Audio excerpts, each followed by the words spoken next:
The fourth pitfall to a spiritual conversation is having a complicated theological discussion versus a supernatural conversation. And notice the play on words there. Number 3 was supernatural docility. This is supernatural, which means normal. It should just be a very normal conversation. We read, the good man out of the good treasure of his heart produces good, and the evil man out of his evil treasure produces evil. For out of the abundance of the heart, his mouth speaks. Out of the abundance of the heart, his mouth speaks. What an incredible examination of conscience for all of us. That this is saying we should treat talking about God the same as the other topics in our life that we're really excited to talk about. For example, I come alive if I talk about if we start talking about basketball, or Steph Curry is the greatest three-point shooter of all time, or all things Astros minus the stealing of signs.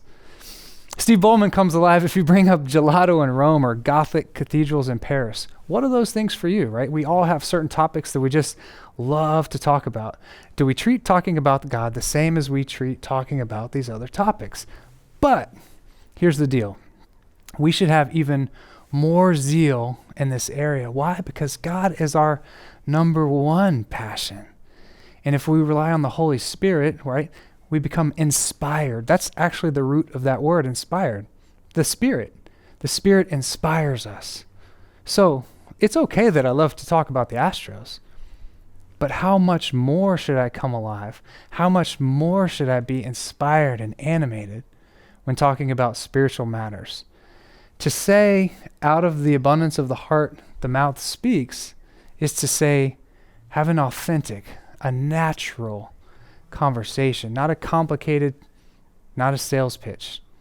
What you and I are called to offer to the people we encounter is an authentic opportunity for someone to experience the person of Jesus Christ. And we should offer that from our very own life experience, from our very own hearts.